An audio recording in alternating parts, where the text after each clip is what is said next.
ಮೊದಲನೇದಾಗಿ ನಿರ್ಮಾಪಕರ ಕಾನ್ಫಿಡೆನ್ಸ್ ನನಗೆ ಬಹಳ ಇಷ್ಟ ಆಯಿತು.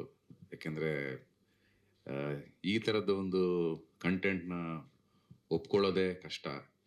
ಇದನ್ನು ಅವ್ರು ಹೇಗೆ ಹೇಳಿ ಇವ್ರಿಗೆ ಒಪ್ಸಿದ್ರು ಅನ್ನೋದು ನನಗೆ ಒಂದು ಪ್ರಶ್ನೆ ಕಾಡ್ತಾ ಇದೆ.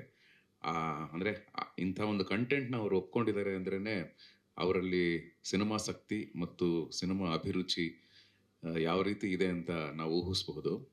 ಆ್ಯಂಡ್ ಕಾರ್ತಿಕ್ ಅವರು ನಾನು ನಿರ್ದೇಶನ ಮಾಡಿದಂಥ ರಾಧಾ ಕಲ್ಯಾಣ ಧಾರಾವಾಹಿಗೆ ಸಂಭಾಷಣೆ ಬರೀತಾ ಇದ್ರು.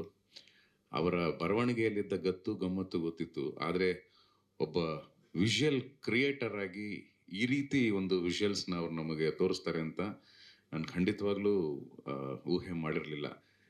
ಹೊಸ ಸಿನಿಮಾ ಮಾಡ್ತಾ ಇದ್ದೀನಿ ಅಂತ ಅವರು ನಾವು ಹೆಜ್ಜಾರು ಒಟ್ಟಿಗೆ ಆ್ಯಕ್ಟ್ ಮಾಡಿದ್ವಿ. ಅವಾಗ ಹೇಳಿದಾಗ ಎಲ್ಲರ ಥರನೇ ನಾನು ಯಾರು ಹೀರೋ ಅಂತ ಕೇಳಿದೆ. ಅವರು ಹೀರೋ ಇಲ್ಲ ಸರ್ ಅಂದರು. ಹೀರೋ ಇಲ್ವಾ ಅಂದರೆ ಕಥೆನೇ ಹೀರೋ ಅಂದರು. ಓಹೋ, ಅಂದರೆ ಅವರಲ್ಲಿ ಆ ಕಥೆಯ ಬಗ್ಗೆ ಆ್ಯಂಡ್ ಹೊಸ ಥರದಲ್ಲಿ ಏನಾದರೂ ಜನಗಳಿಗೆ ಕೊಡಬೇಕು, ತಮ್ಮನ್ನು ತಾವು ಒಬ್ಬ ಸಂಭಾಷಣೆಕಾರನಾಗಿ ಹೇಗೆ ಗುರುತಿಸ್ಕೊಂಡಿದ್ದಾರೋ ಅಷ್ಟೇ ಒಂದು ಪ್ರಭಾವಿ ನಿರ್ದೇಶಕರಾಗಿ ಗುರುತಿಸ್ಕೋಬೇಕು ಅನ್ನೋ ಒಂದು ಹುಮ್ಮಸ್ಸು ಆ್ಯಂಡ್ ಅವರಲ್ಲಿರುವಂಥ ಒಂದು ಟ್ಯಾಲೆಂಟು ಅದು ನನಗೆ ಕಾಣಿಸ್ತು. ಅದು ಇವತ್ತು ಪ್ರೂವ್ ಆಯಿತು. ಯಾಕೆಂದರೆ ನಿಜವಾಗ್ಲೂ ನಾವು ಈ ಕಂಪೇರ್ ಮಾಡಬಾರ್ದು. ಅಪಕ್ಯಾಲಿಪ್ಟೋ ಅಂತೆಲ್ಲ ಸಿನಿಮಾಗಳು ನೋಡಿದಾಗ ನಮ್ಮಲ್ಲಿ ಈ ಥರ ಬರಲ್ವಾ ಅನ್ನೋ ಒಂದು ಪ್ರಶ್ನೆಗಳು ಕಾಡ್ತಾ ಇರುತ್ತೆ.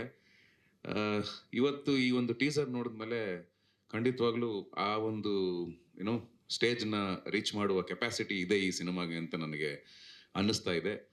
ಅಷ್ಟೇ ದೊಡ್ಡ ಮಟ್ಟಿಗೆ ಇವರು ಎಷ್ಟು ವಿಶ್ವಾಸವಾಗಿ ಇದ್ದಾರೋ ಅವರ ವಿಶ್ವಾಸಕ್ಕೆ ಅನುಗುಣವಾಗಿ ನಮ್ಮ ಜನತೆಯನ್ನು ನೋಡಿ ಅಕ್ಕಪಕ್ಕದ ಎಲ್ಲ ಭಾಷೆಯಲ್ಲೂ ರಿಲೀಸ್ ಆಗ್ತಾ ಇದೆ. ಅವರೆಲ್ಲರೂ ನೋಡಿ ಇಡೀ ದೇಶದಾದ್ಯಂತ ಪ್ರಪಂಚದಾದ್ಯಂತ ಇದು ತುಂಬ ದೊಡ್ಡ ಮಟ್ಟದಲ್ಲಿ ಹೆಸರು ಮಾಡಲಿ ಅಂತ ನಾನು ಮನಸ್ಫೂರ್ತಿಯಾಗಿ ಹಾರೈಸ್ತೀನಿ.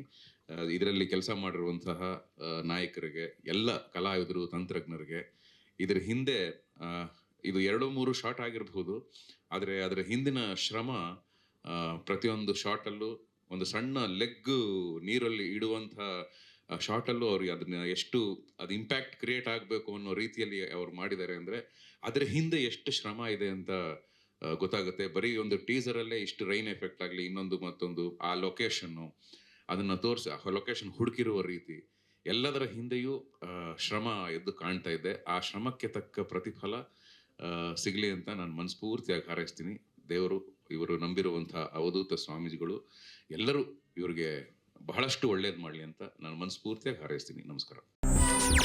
ಹೆಚ್ಚಿನ ಸುದ್ದಿಗಳಿಗಾಗಿ ನಮ್ಮ ಚಾನೆಲ್ನ ಸಬ್ಸ್ಕ್ರೈಬ್ ಮಾಡಿ,